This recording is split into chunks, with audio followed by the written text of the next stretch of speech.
Welcome back. Right now we have a Mr. Will Durst. He's joining us. He's our first testosterone. Yes, the first guy with a Y chromosome on the show, the only one. It's not fair. You tried out these three beautiful women comics, and then at the end of the show, you scare everybody with me. Maybe we saved the best for last. Ah. I said maybe. No, just kidding. Yeah. Now we're going to take a look at Will doing a little stand-up. Let's take a look at Will in action. This is me.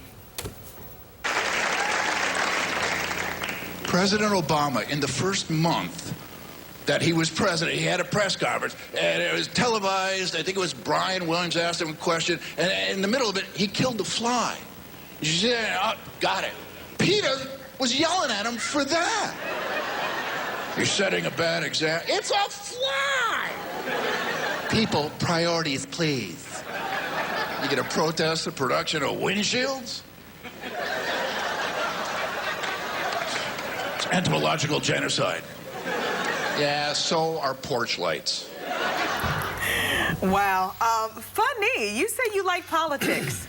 Is You know what I like about Trace is you gotta constantly keep up. So it's like an enforced deadline. I'm still in high school. I'm still in college. I need that deadline. If it's just up to me, I'll put it off. But knowing that I have to go on stage and do a joke about what just happened will make me work. So I write a joke every day. I send it out on Twitter and Facebook. Okay. And then I write a column every week. It's nationally syndicated, but not the big-time newspapers, just the little ones. I never know which newspaper picks it up until I get an angry email from Escanaba, Michigan, or Huntsville, Alabama. Or you decided to just jump into the whole Alabama theme. Wow. Now, I have a question. When Barack Obama first came on the scene, everyone said, oh, comics going to have a hard time with him because we don't want to go and different territories. We don't want people to be offended. How did you handle Barack Obama, since you're really big into politics? Screw him. You gotta do jokes about what's happening. I mean, every two-bit hack in America leveraged their enmity against Bush. They couldn't control it. Their passion just spewed out of them. And then when Obama showed up, everybody... So the hard part about doing jokes on Obama is seeing him because the halo is still too bright.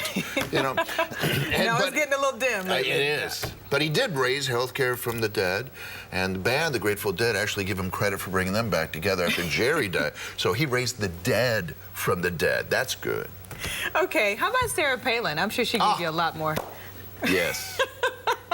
Oh, give me a good Sarah Palin joke. Well, she's, for those of us who are going cold turkey on George Bush, Sarah Palin's like a double dose of methadone. She is.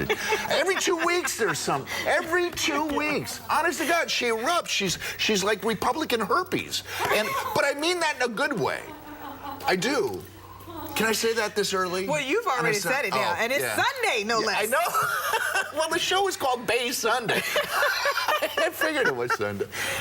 Okay, so we talked about... Palin is good. Palin, okay. Obama, every day another page turns, you know, and it's hard because he's so hopeful. You don't want to mock hope. You know, it's like kicking a small, furry, whimpering thing with big eyes. And there are some people, and you can't deny the racial aspect of it. I mean, I think that's what a lot of this Tea Party movement is, you know. Yeah, you know, they're just pissed that America's being governed by a black guy living in public housing. They're confused. Why in the name Barack Obama? Most of them think he's Muslim. Barack Hussein. Yeah, 20% of America thinks he's Muslim, which is more than thought he was Muslim when he was elected. That's probably why politics is such good material for you. It is. There's always something. I mean, you got Dick Cheney who goes in the hospital with a 6th heart attack, and he lives. This guy is so evil, hell keeps spitting him back. You are pretty funny. I can say that, can't I? How do you deal with a heckler? I wouldn't come at you if I were a heckler, because you seem like you... You know what? I've been doing this for a while, and I earned my stripes doing one-nighters in Modesto.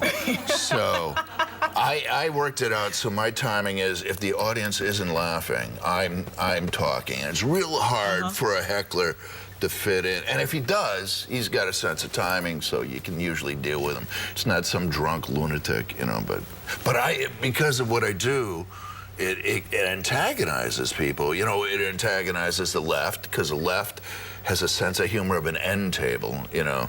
Oh, it's not funny because it's true, you know. And the same thing with my biggest problems are with the true believers in Berkeley and Orange County. Those are my biggest problems. Wow. Now, not to cut you off, but we have to wrap up.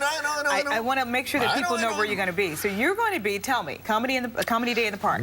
Later today, later Sunday on September 19th, which is today. And it's Comedy free. Day in the Park. Yeah. 40 comics, starts at noon, so you still have time to get out there, bring a blanket, just sit down, noon to 5, and it's free. Thank you, Will. Thanks for having me, Tracy. Yeah. For more information about Will's appearances, you can go to willdurst.com. That is it for this edition of Base Sunday. Wasn't it fun? It was. Thank you for joining us. Have a great week. Goodbye.